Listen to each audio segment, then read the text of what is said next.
Mabilisan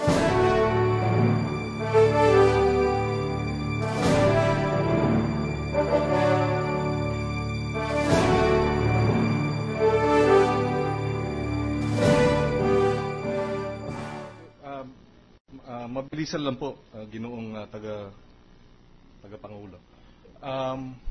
Simple lang po, kung palagay po nilang, kung depensa man o prosecution, kung palagay po nila sa isang usapin o sa isang bagay na pinipresenta, ay masyadong stricto, sobrang stricto po tayo, o ang presiding officer, i-invoke po nila ang Article 6 ng Rules of Court na kung saan ay nararapat na maging liberal o maging mas maluwag ang ating pag-unawa o pagtanggap ng mga ebidensya.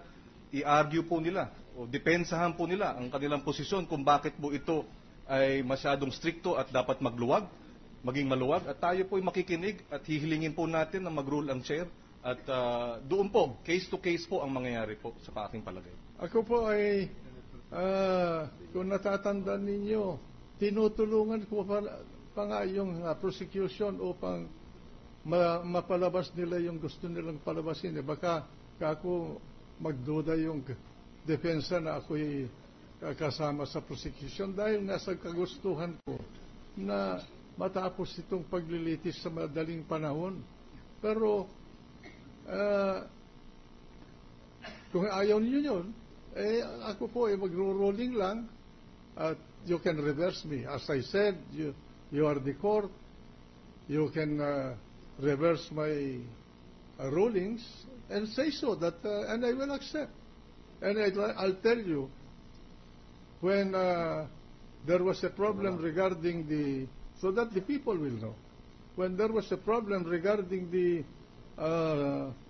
subpoena requiring the appearance here of the respondent, his wife, and his entire family, I told you the matter was very simple. In spite of our discussions, there were too many opinions. I said it's simple. I made the ruling.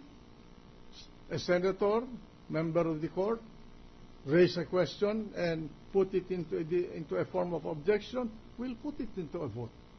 And that if I will be reversed, I'm willing to issue the subpoena because you are the court. I'll obey you. But tell me how I will have to act. Mr. President. Mr. President, Senator Villar wishes to be recognized. Senator Villar has the floor. Mr. President,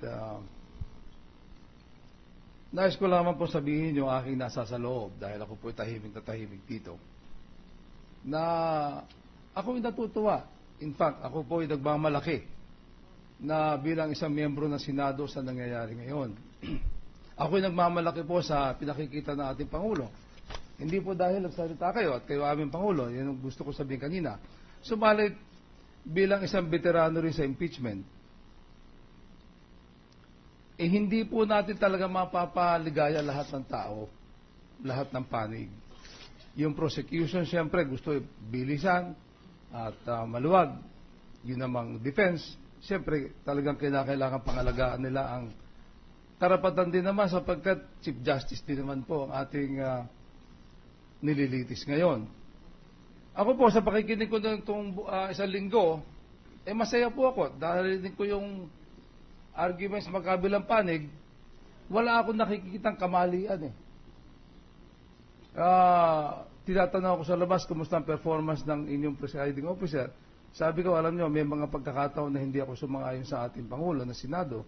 Subalit, I have never been as proud as now to be a member of the Senate. And yan ay ulit-ulitin ko. Ako'y nagmamalaki. Magandang handling po natin. Hindi natin mapapaligaya lahat. Siyempre, yung mga laban kay Chief Justice Corona, gusto bukas na mag-decide tayo. Hinamang sa kanyang panig, gusto naman mapag-usapang mabuti. Sa akin palagay kami po, Pangulo, ay may tiwala po sa inyo. Huwag tayo po sa aking mga kasamaan, huwag tayo maghanap ng perpektong sistema. Mahirap po itong ating ginagampanan ngayon At sa karanasan ko po, itong ginagawa natin ngayon ay pag-uusapan sa mga darating na panahon, sisisihin po tayo, pupurihin po tayo. Pero sa konti pong naranasan ko, maganda po ang takbo natin. At ako po ay humahanga sa inyong paghawak, humahanga din ako sa prosecution at sa depensa. Yun lamang po, mahirap po, magkamali na dahil may narinig po tayo, ay biglang babaguhin natin ang ating takbo. Isang linggo pa lamang po nakakalipas.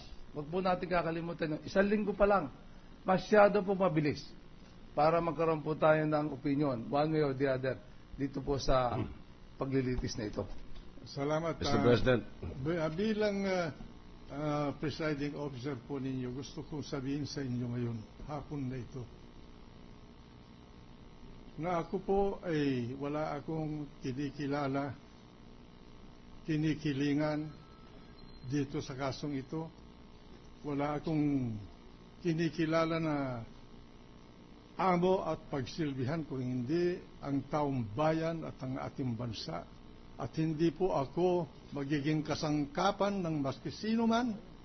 At ako po ay hindi gagawa ng pasya na hindi makatarungan.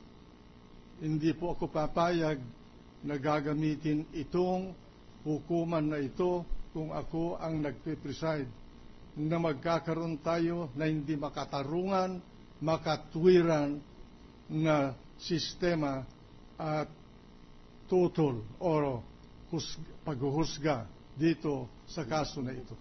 Kaya yan lang po ang gusto ko ipaabot sa inyo. Kung sakasakali na hindi ninyo matanggap yung aking pamamalakad sa ating paglilitis nitong kaso na ito, ako po ay open ako na ako ay ibibigay ko itong aking upuan sa sino man na gustong pumalit sa akin. So order. Mr. President, Ginoong Tagapangulo, nakabinbin pa po ang katanungan tungkol doon sa pagsasubmit ng prosecution ng kanilang memorandum, at ang usapan ay bukas po ng alas 10 ng umaga ay ating madidinig ito. The chair orders that the prosecution will submit their memorandum tomorrow at 10 o'clock in the morning without any extension. Therefore, there is no business for the day until we receive that. So I move to adjourn the continuation of the presentation of evidence and the impeachment court until 2 o'clock in the afternoon of Wednesday, January 25, 2012.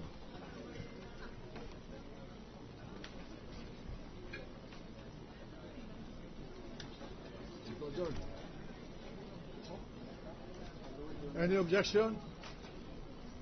The chair hears none. This impeachment trial is adjourned. Please all rise. All persons are commanded to remain in their places until the Senate President and the senators have left the session hall.